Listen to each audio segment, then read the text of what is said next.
اولاد گود لینے کا شرعی حکم۔ اگر کسی کو اپنی اولاد نہ ہو رہی ہو تو کیا وہ دوسرے سے کوئی نومولود بچہ لے سکتا ہے؟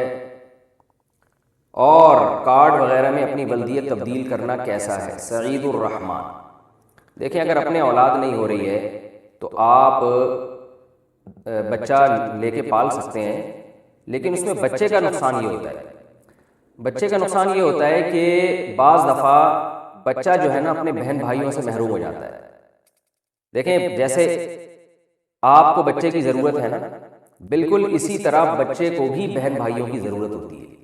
اب آپ نے اپنے کہیں بھتیجا بھانجا لے کے پال لیا، اس کو آپ نے بہن بھائیوں سے جدا کر لیا، تو بچے کی جو ایک گروتھ ہے نا جو ہونی چاہیے بچپن میں، جو یہ ماہر نفسیات کہتے ہیں، اور یہ بہت بڑے بڑے ڈاکٹر جو بچوں کی نفسیات سے واقف ہیں، جن کو دنیا میں جن کا نام ہے، یورپ کے اور امریکہ کے، وہ یہ کہتے ہیں کہ بچے کو بچپن میں اپنی عمر کے قریب قریب بچہ چاہیے، یعنی بچے کی مینٹل گروتھ کے لیے یہ ضروری ہے کہ اس کو جب وہ چھوٹا ہونا تو جس عمر کا ہے اسی عمر کے قریب قریب اس کو اور بھی بچے چاہیے، تاکہ وہ ان میں کھیلتا ہے، پھر ان سے اپنی دل کی باتیں شیئر کرتا ہے، ان سے لڑتا بھی ہے، ان سے محبت بھی کرتا ہے، تو یہ اور وہ بہن بھائی ہونے چاہیے، کوئی غیر نہیں ہونے چاہیے، کوئی غیر پھر بچے کو خراب کرتے ہیں۔ اپنے بہن بھائی میں تربیت کا عنصر زیادہ ہے، تو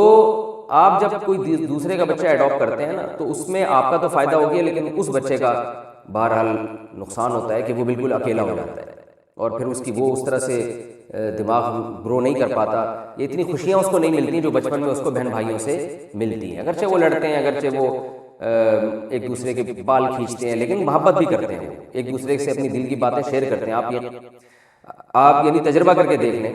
کبھی اپنے ساتھ کسی ایک بچے کو بائک پہ یا گاڑی میں لے کے جائیں، وہ چپ کر کے بیٹھا رہے گا،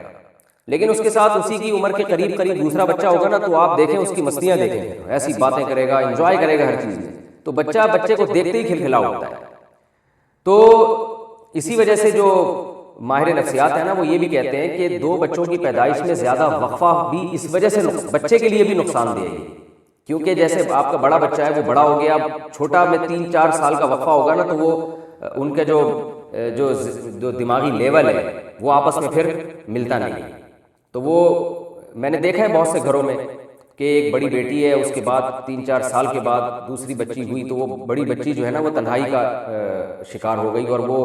وہ پریشان ہوتی ہے کہ میری قریبی یعنی مجھ سے جو عمر میں قریب قریب کوئی بہن نہیں ہے یا بھائی نہیں ہے، تو یہ فرق پڑتا ہے۔ بڑے ہو کر تو یہ فرق ختم ہو جاتا ہے، 4-5 سال کا وقفہ کوئی وقت یعنی فرق نہیں رہتا، لیکن بچپن میں اس کی بڑی ایک ویلیو ہے، تو اس لیے نیچر سے کبھی بھی بغاوت نہیں کرنی چاہیے۔ پھر بھی بہرحال اگر کوئی بچہ لے کے پال لے، ماں باپ راضی ہوں اور اس میں یہ نقصانات نہ ہوں اور اس کو دوسرے بچے بھی کھیلنے کے لیے مل جائیں تو، اور وہ بچے اس کو خراب بھی نہ کریں تو جائز ہے، بہرحال یہ عمل کوئی حرام یا ناجائز نہیں ہے، لیکن اپریشیٹ میں اس کو نہیں کرتا، اور بہت سے علماء کو بھی ہم نے دیکھا ہے وہ اس کی حوصلہ افزائی نہیں کرتے۔ تو اس لیے ایسے بچوں کو لے لینا چاہیے جن کے ماں باپ مر گئے ہوں، یتیم ہو گئے ہوں، یا سرے سے پہلے ہی وہ جو ہے وہ کسی مسائل کا شکار ہو، غربت کی وجہ سے یا اور کسی وجہ سے، تو ایسے بچے کو تو لے لیں بلا وجہ، اچھے بھلے کہیں بچہ کھیل کود رہا ہو تو پھر اس کو ایڈاپٹ نہیں کرنا چاہیے، میری ذاتی رائے ہے، اور یہ جو دلائل میں نے آپ کو دیے۔ لیکن اگر کوئی لے لیتا ہے تو پھر اس کے جو انہوں نے پوچھا ہے کہ لے پالک بچے کے لیے شناختی کارڈ وغیرہ میں اپنی ولدیت تبدیل کرنا، تو یہ تو بالکل حرام اور ناجائز ہے، اس لیے کہ قرآن مجید نے صاف طور پر کہا ہے سورہ حجاب میں، ادعوہم لآبائہم، بچوں کو ان کے باپ کی طرف منسوب کیا کرو۔ تو جب آپ نے بچہ لیا ہے تو آپ ولدیت میں اپنا نام ہرگز نہیں ڈال سکتے، ماں کے خانے میں یہ جو جس خاتون نے بچہ ایڈاپٹ کیا اس کا نام بھی نہیں ڈال سکتے، آئی ڈی کارڈ میں تمام ڈاکومنٹس میں ہر جگہ اوریجنل باپ اور اوریجنل ماں کا نام آئے گا، وراثت کے حکام بھی وہیں سے ہوں گے اور پردے کے حکام بھی جاری ہوں گے، تو اس میں کسی میں کوئی تبدیلی نہیں ہوگی۔ ہاں، آپ نے 2 سال سے کم عمر کا بچہ لے کے اس کو دودھ پلوا دیا، فیڈ کروا دیا اپنے کسی محرم رشتے سے، جس کی تفصیل آپ علماء سے پوچھ سکتے ہیں، تو پھر پردے کے حکام ختم ہو جاتے ہیں، لیکن وہ بچہ آپ کا لے پالک ہے، لیکن اس پہ حقیقی بچے کے حکام شریعت جاری نہیں کرتی ہے، اس لیے آئی ڈی کارڈ میں نام تبدیل کرنے کا تو سوال ہی پیدا نہیں ہوتا۔ اور اگر آپ نے کوئی ایسا بچہ ایڈاپٹ کیا جس کے باپ کا پتہ ہی نہیں ہے، کسی ٹرسٹ سے کوئی بچہ لے لیا آپ نے، تو بھی قرآن کہہ رہا ہے کہ ولدیت میں اپنا نام پھر بھی نہیں ڈال سکتے آپ، کیونکہ ولدیت چینج نہیں ہوگی. اس کو اپنا دینی بھائی بنا لو، سرپرست کے میں آپ شامل کر لیں کہ میں اس کا سرپرست ہوں، لیکن باپ میں آپ اس کا نام نہیں ڈال سکتے، یعنی اپنا نام باپ کے طور پہ آپ نہیں ڈال سکتے. آج کل یہ بڑی گڑبڑ ہو رہی ہے اور یہ حرام ہے، گناہ کبیرہ ہے اور یہ سخت غلط حرکت ہے. اور اس میں باپ اور حقیقی باپ اور حقیقی ماں کے ساتھ ناانصافی بھی ہے کہ جس نے جنا ہے، جس کا اصل ہے، آپ اس کی ولدیت چینج کر لیں. بعض دفعہ لوگ یہ کہتے ہیں کہ ہمارے والد صاحب بھی راضی تھے تو ہم نے اپنے والد کی رضا سے جو ہے نا نام چینج کیا ہے اور ولدیت میں فلاں کا نام ڈال دیا ہم نے. تو جو باپ اس پہ راضی ہوتا ہے نا، یہ بھی بہت غیرت کے خلاف ہے کہ آپ اپنے بلڈ کو کسی اور کی طرف منسوخ کرنے پر کیسے راضی ہو گئے. کچھ غیرت کی باتیں ہوتی ہیں جو غیرت ہو تو سمجھ میں آتی ہیں معذرت کے ساتھ. تو اس لیے حقیقی باپ یا حقیقی ماں پر لازم ہے کہ وہ اپنے بچے کو اپنی مرضی سے بھی نام تبدیل کرنے نہ دیں. کہیں بھائی تم جہاں بھی جاؤ گے، جس کے ساتھ بھی رہو، باپ میں ہی رہوں گا اور ماں یہ رہے گی، نام تبدیل نہیں ہوگا.